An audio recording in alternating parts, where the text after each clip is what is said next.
Caleb had been traveling across the West for years. His journey had taken him from one dusty town to another, always moving forward, never settling down. The lonely stretches of land had become his home, and the open skies were his roof. But as the years passed, Caleb began to feel the weariness of endless travel. His heart longed for a place to call his own, a place where he could stop and rest, a place to live in peace. One day he heard about a cabin that was up for sale. It was tucked away in a small, secluded area, not too far from an Apache reservation.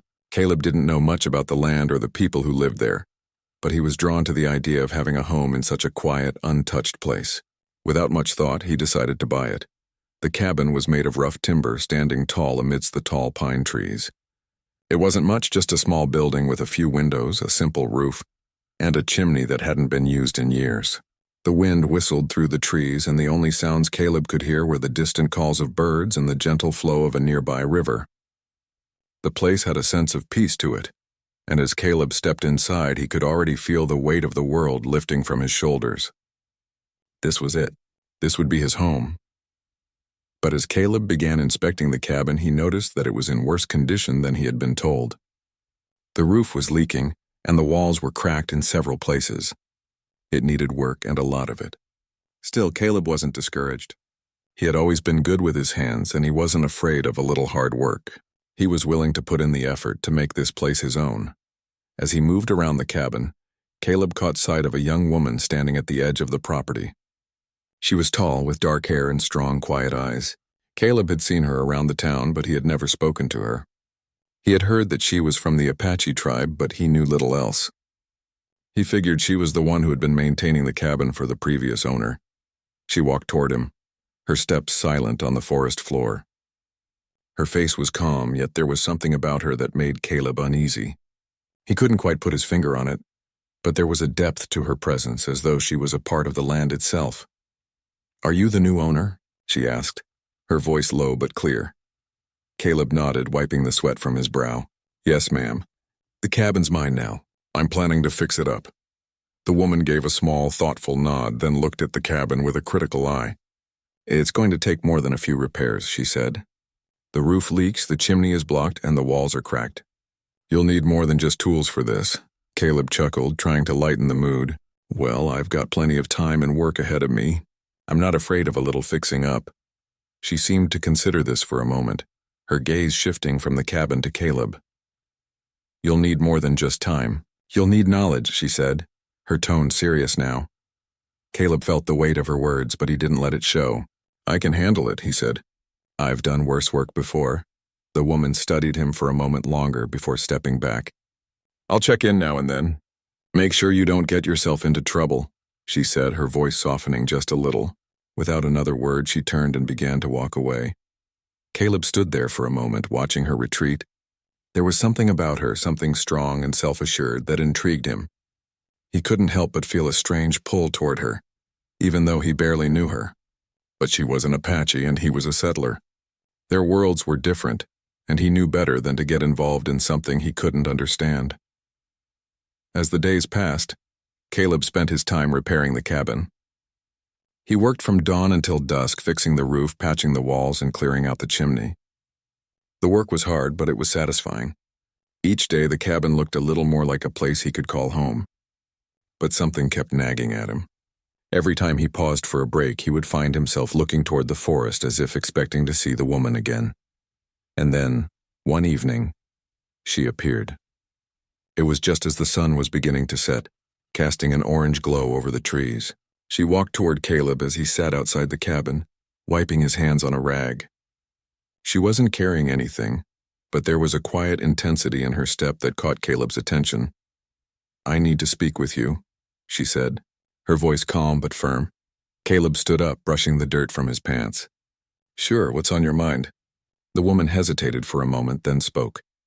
"I'm going to have to take this off," she said quietly, pointing to the old, worn-out dress she was wearing. "It's not who I am anymore." Caleb was taken aback by the words. "What do you mean?" he asked, confused. She looked down at the ground for a moment before meeting his gaze. "My people, the Apache, we've been forced to change," she said. "This dress, this way of living, it's not ours anymore. We have to adapt or we'll disappear."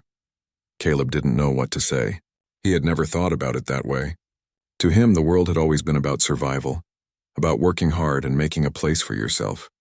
But he could see that this woman, this Apache girl, was struggling with something deeper than just survival. "I understand," he said softly, his voice laced with sympathy. She gave him a brief, sharp nod. "I have to go now. But you'll see, the land will change you, just like it's changing me." Before Caleb could respond, she turned and walked away, disappearing into the trees as quietly as she had come. He watched her go, his thoughts swirling in his mind. He had come here to escape, to find peace. But he was starting to realize that peace wasn't something you could just find. It was something you had to earn, something that came with understanding and connection. And as he stood there in the fading light, Caleb knew that his life was about to change in ways he hadn't even imagined. Days turned into weeks as Caleb continued to work on the cabin. The roof was patched, the chimney cleared, and the walls were now sturdy. Every inch of the cabin felt like his own creation, a small piece of land that he had made his own. Yet there was still something missing. Despite all the work, Caleb couldn't shake the feeling of loneliness that seemed to linger in the corners of the cabin. The quietness of the surrounding forest, the stillness of the river, all of it seemed peaceful at first but now felt isolating.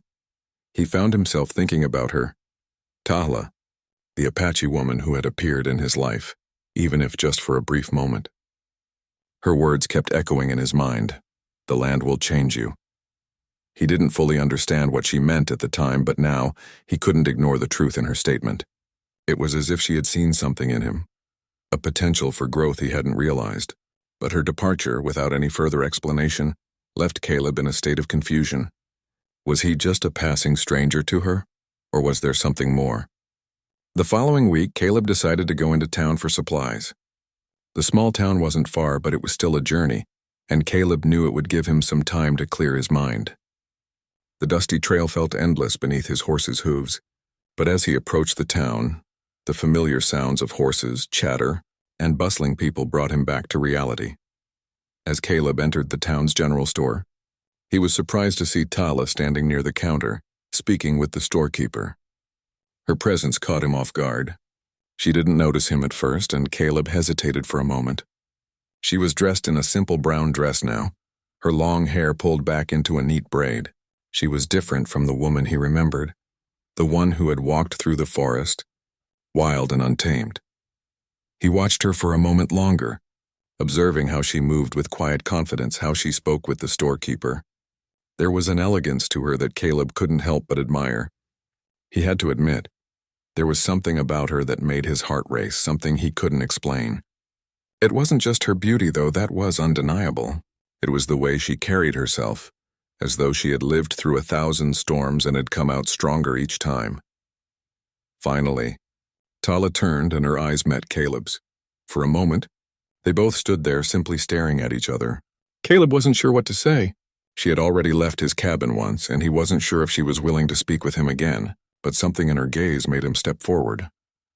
"Hello, Tala," Caleb said, his voice steady but unsure. She smiled faintly, though there was a sadness in her eyes. "Caleb," she replied, "I didn't expect to see you here." "I didn't expect to see you either," Caleb said with a small chuckle. "I thought you'd left." Tala's expression softened. "I left the cabin for a while, but I came back. There are things I need to do. I still have connections to this place." Caleb nodded slowly, feeling the weight of her words. There was a quiet strength to her that he couldn't ignore. "I've been working on the cabin. It's coming along, but there's still a lot to do. If you ever want to see it..." Tala raised a hand to stop him. "I know about your work. I've seen you from a distance." She paused, then added, "You've been busy, but I know it's more than just fixing a cabin for you." Caleb was taken aback by her words. She had been watching him. The thought made him feel exposed, but he didn't mind. It was the truth. He had been trying to escape something he didn't understand. He had come to the cabin looking for peace, but now he realized peace didn't come from isolation. It came from connection, from understanding others and accepting them, even when their worlds were so different from your own. "I'm not sure what I'm looking for," Caleb admitted, "but when you said the land would change me, I think you were right." Tala didn't respond right away. Instead, she turned to the storekeeper and exchanged a few words with him before walking toward the door. Caleb watched her leave, his heart pounding in his chest. He had no idea what this meant for him or for her, but he knew that he couldn't ignore what he felt anymore. The pull between them was undeniable. Over the next few days, Caleb couldn't focus on his work. Every time he picked up a hammer or saw, his mind wandered back to Tala. He wondered what she was doing, what thoughts were running through her mind. He couldn't deny the connection he felt to her, but he also knew that there were so many things that stood between them. The next time he saw her was at the river, as the sun was setting behind the mountains. Caleb had gone there to fetch water for the cabin, but when he saw Tala standing near the water, her face turned toward the sky, he froze. She looked so peaceful, so at home in the world, like she belonged to the land in a way that Caleb could never understand. "Tala," Caleb called softly, stepping toward her. She turned to face him, and for the first time, he saw something different in her eyes, a vulnerability, a softness that had been hidden before. "You came," she said simply. "I wanted to talk," Caleb replied, his voice a little unsure. "About what you said. About the land changing me." Tala studied him for a moment. "The land doesn't change people. It only reveals who they really are. It makes you face yourself." Caleb nodded slowly. He had spent so much time running from himself, from the loneliness and emptiness that seemed to follow him wherever he went. But being with Tala, even in silence, made him realize that he couldn't hide anymore. "I don't know what you see in me," Caleb said, his voice low, "but I do know that I don't want to be alone anymore." Tala took a deep breath, her eyes softening. "You're not alone, Caleb, but you can't expect to find peace by hiding. You have to let the land and the people in it change you." Caleb didn't respond right away. He wasn't sure if he was ready to change, if he was ready to let go of his past.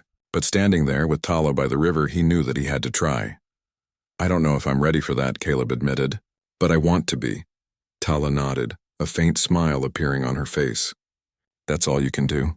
Be ready to face whatever comes next." The sun had almost set completely now, casting the river in a golden glow. Caleb stood there with Tala, feeling a sense of calm he hadn't experienced in a long time. There was still much they didn't understand about each other, but for the first time Caleb felt like he was ready to start understanding, not just Tala, but himself as well.